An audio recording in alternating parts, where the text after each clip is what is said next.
interesting because the gentleman just stood up and said two things that would irritate me if I wasn't, intellectually savvy. One, he said that the voting process is pure, and I'm going to change that. I'm paraphrasing by doing this, but I don't come from a land of puppy dog tails and unicorns. I come from a land of reality, and where voting is manipulated, and people that are disabled sometimes are often gamed, and people that are politically uninformed are given people to vote for and they don't know who. So let's talk about numbers.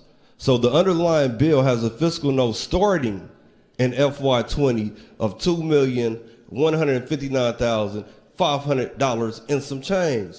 But that's not where it stops at.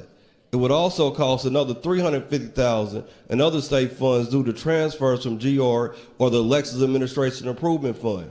This will require further oversight and inspection. FY20, this bill will cost local governments, get this, $3 million.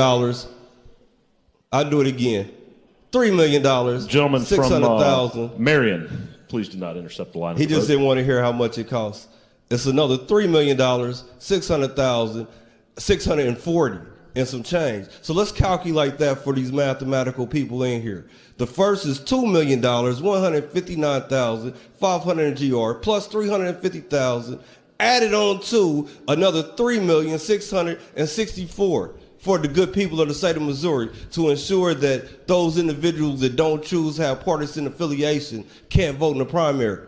But they say that it costs too much to ensure that those individuals that are disabled has the same dignity as somebody that is non-disabled. What are we doing here? I consider this madness and political puppeteering, because if we was really concerned about improving our election process, we'll be concerned about the first caveat, ensuring that everybody has the right to vote, not the privilege to vote, not the privilege to be able to go to a community that doesn't have to worry about political orchestration. What about those people that have those bad election authorities? It's the individual in this building today that was able to prove voting fraud from election authorities. He wouldn't be here if those voting authorities was pure, but they wasn't. And he was able to prove it because they have been doing it for years. And I would say it's the same practice when it comes to those that are visually impaired. So just to answer your question again, to make sure everybody heard it and that they understand that I'm being extremely non-disingenuous. So the opposite of that would be genius, right? So again, $2,159,500. I feel like I'm on Jeopardy. Price is right. $350,000 more the same year, and another $3,600,640. That's the cost of this underlying bill to ensure that democracy isn't democracy in the state of Missouri. That's the underlying reason behind this bill, not because we have political orchestration, but somebody felt that they was targeted in their campaign, and now they want to ensure that everybody can't vote. And then they try to use the terminology that I'm being disingenuous because I want to ensure that those that are visually disabled have the right to vote. I'm not being disingenuous. I'm fighting for democracy. I'm doing what my Republican colleagues say all the time.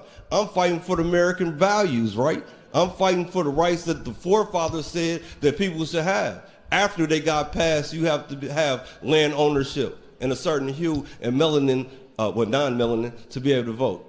But we don't want to go there. We don't want to talk about that. We want to say I'm being disingenuous and I'm trying to create a burden because I want the state of Missouri to fight for those that are disabled. Cut it out. Thank you, gentlemen. Thank you. Further discussion on House Amendment 2. Gentleman from Jefferson. Thank you, Mr. Speaker. I move the previous question. The gentleman from Jefferson has moved that the question under immediate consideration be now put. All those in favor vote yes. Any opposed to vote no. Mr. Clerk, please ring the bell and open the board.